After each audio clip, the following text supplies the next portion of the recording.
The question heading into Dragon Age The Veilguard's launch was, is Bioware back? Between a disastrous live service push in Anthem and middling reception at best to Mass Effect Andromeda, it feels like a lot is riding on Dragon Age The Veilguard.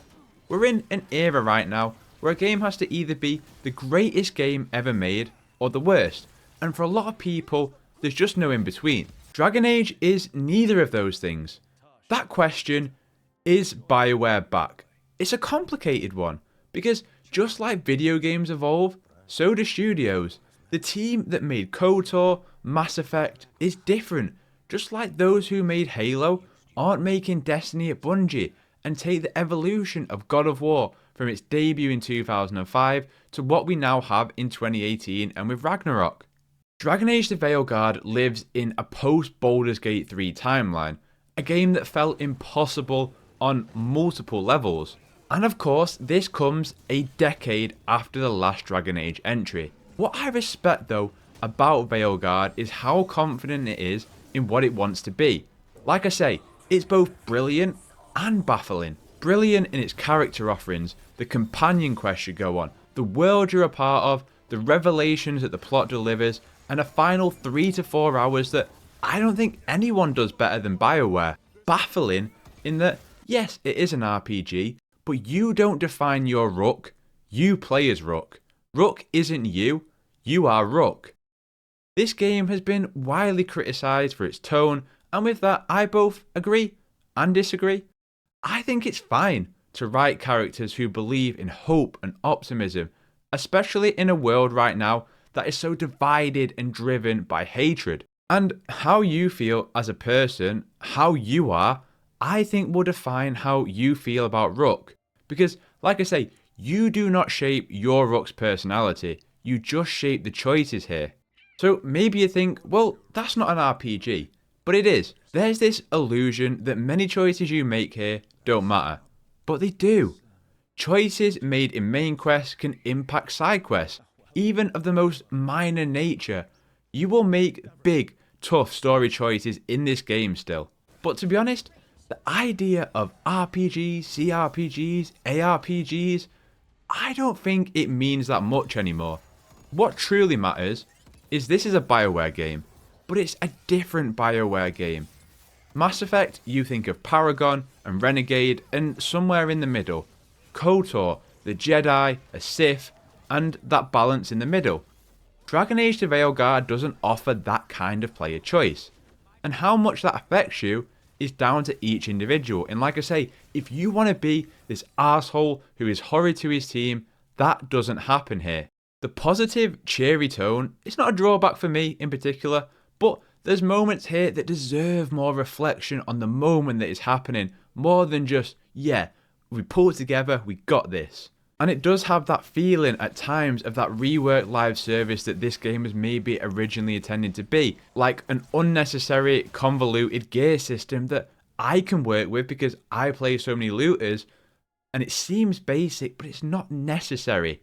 Paired with combat that begs experimentation and trying out builds that does seem simple at surface level, but I think there's a lot of fun to be had there.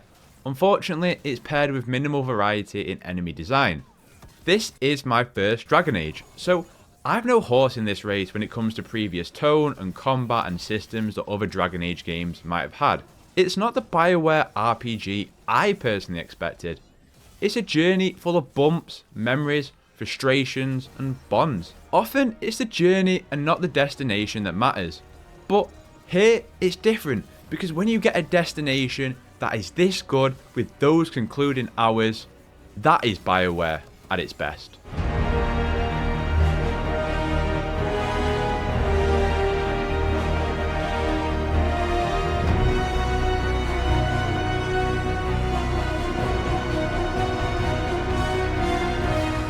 Since this is my first Dragon Age game, I'm not too sure about who's a returning character other than the ones that are blatantly obvious, so I will do my absolute best to keep spoilers to a minimum other than some late game combat footage. So let's begin with Rook.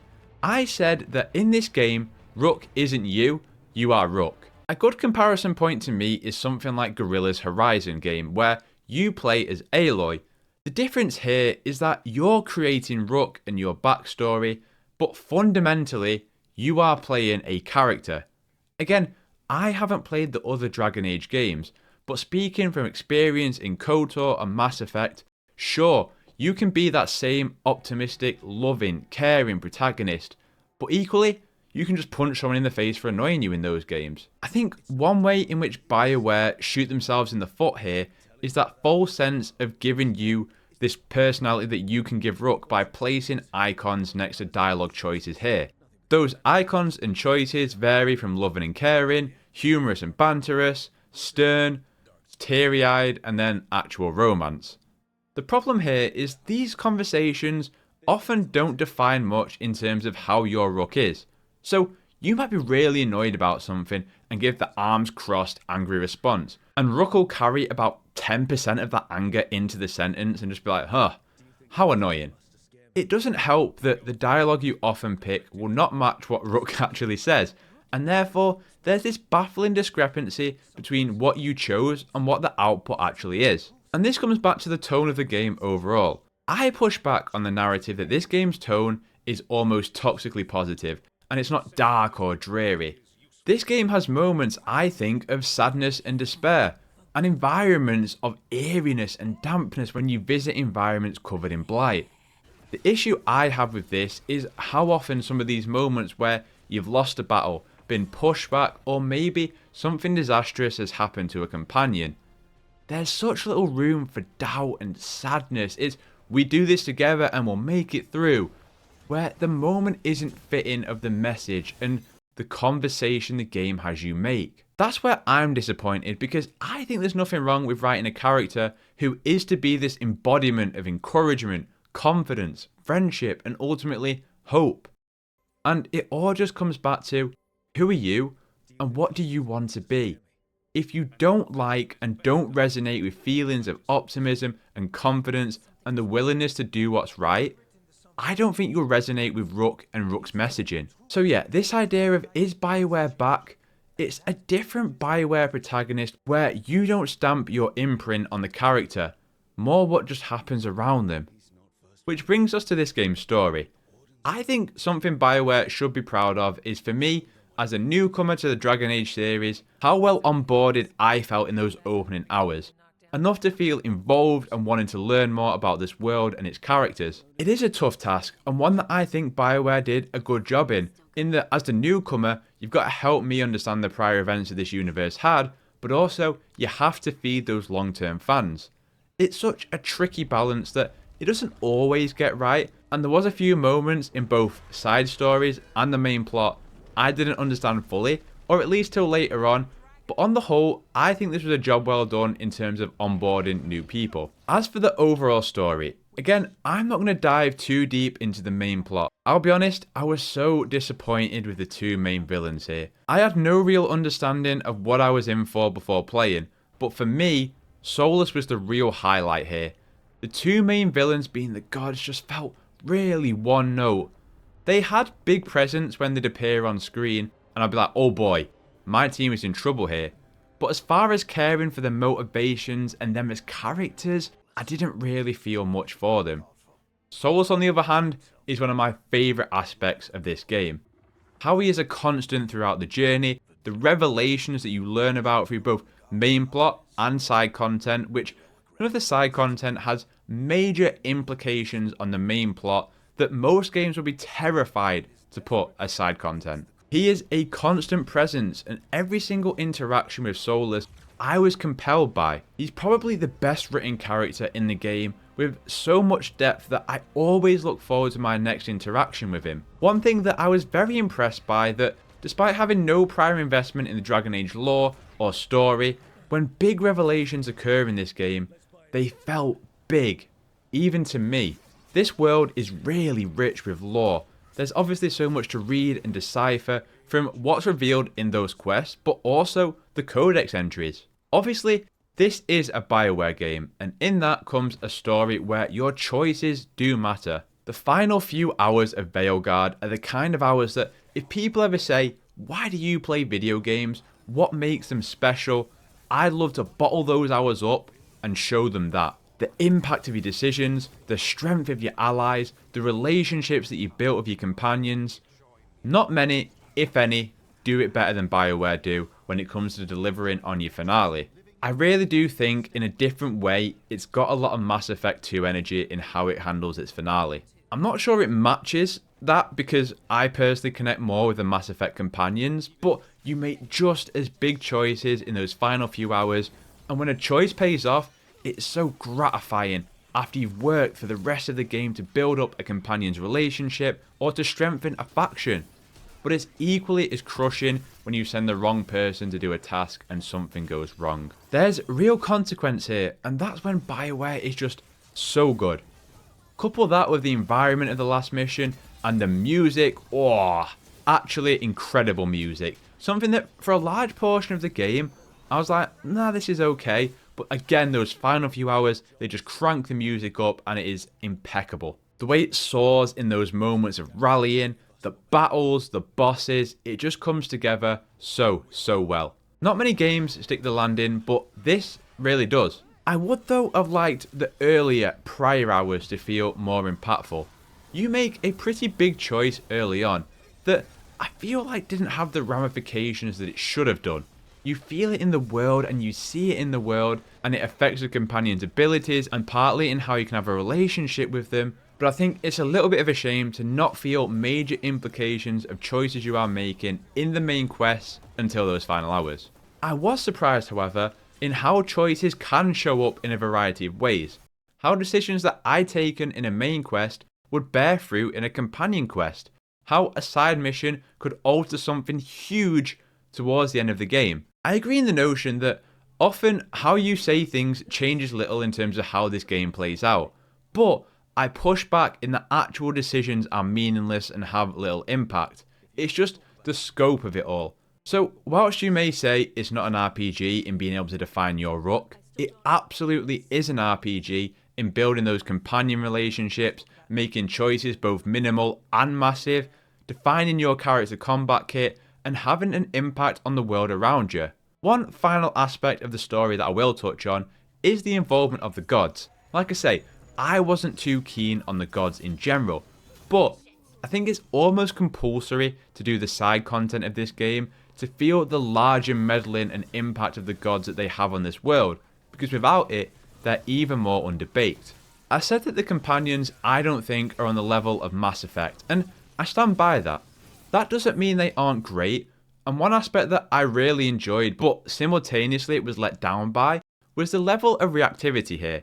So for all the game, you can basically put yourself on a path of romancing all of the characters.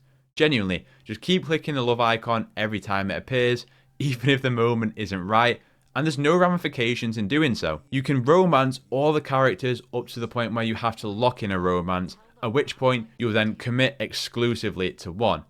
Like I say, this was disappointing in the reactivity in that nobody cares that you're just shopping around all your companions, and nobody's let down or jealous if you choose someone else. On the flip side though, I really appreciated how other companions could form relationships and how that would bleed into quests. So you'd see two companions form a relationship at the lighthouse, and then on a quest, they'd speak about it, whether that's to other companions or if you bring both of them together on that quest. Even in main quests where maybe something of consequence would happen to one of them, and there's a visible reaction from their partner, like it would normally just pan to you, but the camera pans to them, and it all just adds to the immersion and the reactivity of the world. The world itself is reactive in that merchants and bystanders would often talk about the latest events of what just happened, both side and main content, and that just helps the world feel immersive. How reactive it all feels with companions is also boosted by just how much interactivity there is with them. You'll have conversations with them to progress their companion quest, but also limited time conversations to react to what may have just been a massive reveal in the main story, and of course going on the quest with them. It's also well done, so you're not just going to Garrus every 2 minutes to hear about his calibrations, it's marked and there's a lot of it. This brings us to a natural point to talk about this game's writing. It's a mixed bag. There really are some moments here in the core emotional moments that really resonated and hit hard, talking about grief, death, purpose, the ability to move on, that I think are well wrote, and how we have different opinions and beliefs on different topics, and what it means to each person. Unfortunately, on the flip side, it's tainted because moments that warrant sincerity and a moment to pause and reflect can be wrote terribly, whether that's some poor banter or just a quote so unfitting of the situation that has just taken place. There's often a lack of tension too. Teammates arguing and disagreeing, and it's just resolved with such little solution other than, I guess he's alright. Like, it's the kind of stuff you'd see when people make friends again on a kids show. And that sounds harsh, but it did feel like that. The writing on the whole, I would say, is not as horrid as many of the clips that have gone around on social media, but it's not great all around either. What I can understand dividing opinion, however, is the combat. So, I really enjoyed the combat, but I understand the divisiveness of it. There's a real lack of enemy variety here, outside of actual cosmetic design of them, and at its core, it's a little bit surface level. Light attack, heavy, 3 abilities to use, a ranged weapon, and an ultimate. Look, it's stuff we've all seen before. I'm disappointed by the fact that it's just general cooldowns for abilities, so you pop one ability and they all go into cooldown. It's interesting in two ways, because you have to be certain of what ability you use, but also it dumbs it down that you can't really have too much going on. So if you're using a companion that can heal you, but you're going to go for a primer and detonator combo, you're going to want to make sure that you don't need that healer anytime soon. I'm mixed on that aspect of it because ultimately as a result, I never use more than 1 to 2 abilities per companion throughout the entirety of the game. In terms of combat though, I'll be honest, I am one of those suckers who really enjoyed Anthem's core loop. And here returns the primer and detonator system, where one ability applies weaken for example, and another ability detonates it. Slows down all the enemies and detonates huge damage. It's so satisfying even if it makes abilities become a bit one note, in that all you do is just pair 2 companions that complement each other with 1 priming and 1 detonating. Overall though, the combat's enjoyment will rely on your willingness to engage with its build crafting and experimentation. If you don't care to create necrotic builds, electricity, afflictions, and build around that, yeah, you're probably not going to love the combat here. You can see this game's live service roots in both combat and itemization, which I'll touch on in a minute. By the end of the game though, I'd mustered up this burning build that detonated weakened and spread 8 stacks of burn into enemies, just literally melted them.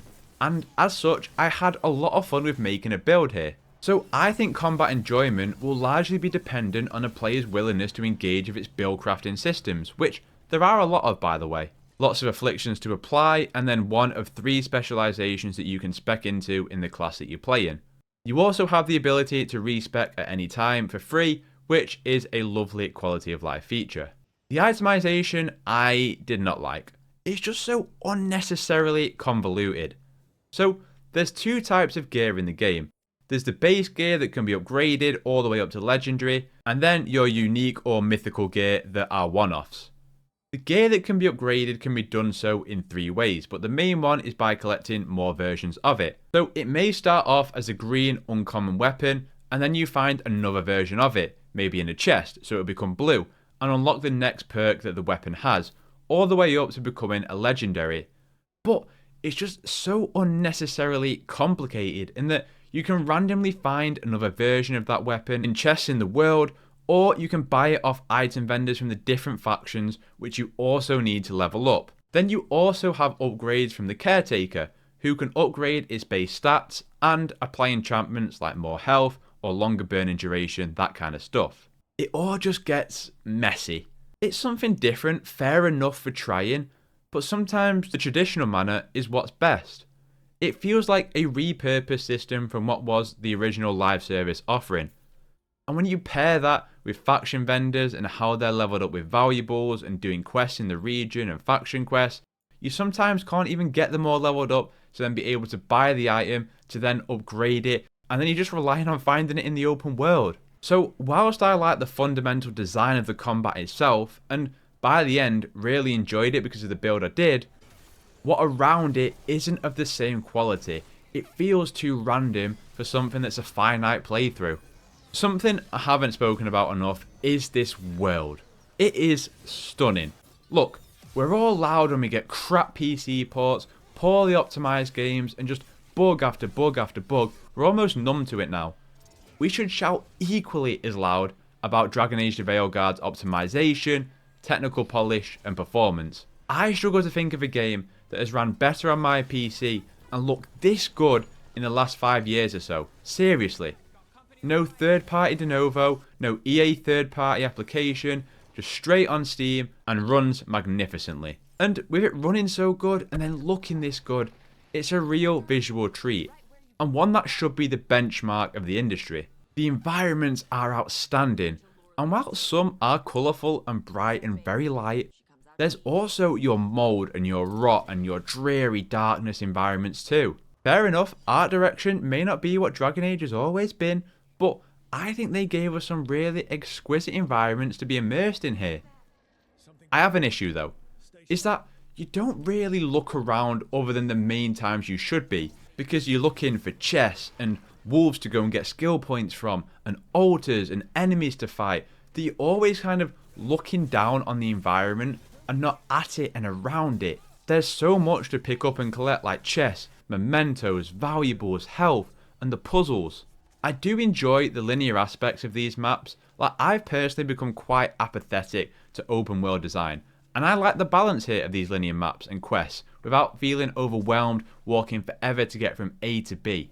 The more linear nature is probably a good thing, since quests are quite repetitive in the structure of them, and they often rely on the storytelling and the function of them to make them stand out. The puzzles, I'm pretty conflicted on. I wouldn't even call a lot of them puzzles, at least in the main quests. They're just blockers, like walk 5 yards to pick up a shard, to then place in this socket to power up a bridge. That's not a puzzle. But the stuff in the open world, they are actual puzzles, in beaming towers in a certain order to get access, or powering up all the generators in a certain sequence. I find it a shame that a lot of the better puzzles were lacking in the main game, and if you're gonna have us powering up crystals or pulling levers, you need to have it more engaging, like it was in the side content here, where I'm having to work out the order or point them in the right direction. So Dragon Age The Veilguard. This game always had a lot surrounding it. You are a fantasy RPG in a post-Baldur's Gate 3 world. It has been 10 years since the last Dragon Age entry, and it comes after 2 disappointments from Bioware. This is a very different Bioware game from what I know, and maybe what I'm sure many Dragon Age fans know. But personally, I respect it. Veilguard is confident in what it wants to be. It wants its protagonist to be a leader with the ability to rally, have compassion, be a source of optimism and hope. How much you enjoy Rook will depend on your ability to resonate with that optimism and the banter and the leadership. This is very much the Bioware formula that you've always known.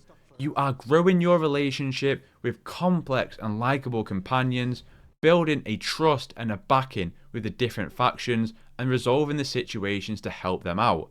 You are making those tough, meaningful choices that have repercussions both big and small, even if it can take a while for those to bear fruit, and I would have liked earlier choices to prove more meaningful. Having got an end that I loved and felt satisfied with, I really enjoyed my time with Dragon Age The Veilguard. I liked its characters, I liked doing missions and spending time with them, and I liked being Rook. I would have liked more say on how my Rook is, and the ability to alter how I really felt about certain situations, but I can get behind a character that is built on being optimistic. Not every story, tale and character has to be gritty and dark, even if it's what the series is built on. Things can evolve. Solus provided everything that the main villains did not, and it made me feel compelled to see my journey through, and I'm really happy that I chose to play this game. It's brilliant and baffling, fantastic but flawed. I don't think it's up there with Bioware's best video games, but it's still an excellent one. So that's my review of Dragon Age The Veilguard. Have you played it? If so, what did you think? If not, do you have the intention on playing it? I'd love to hear from you. If you enjoyed my review, dropping a like is all you have to do to help me out. I'd really appreciate it. And if you enjoy this kind of review, I'm not stopping here. I cover a lot of video games on this channel and review them as much as I can. So if you enjoy this kind of content, consider subscribing. I would love for you to stick around. Otherwise, All my socials are linked in the description down below, so you can find me down there for anything else. Regardless, I hope you have a terrific day, play games, get gains, and I'll catch you in the next one.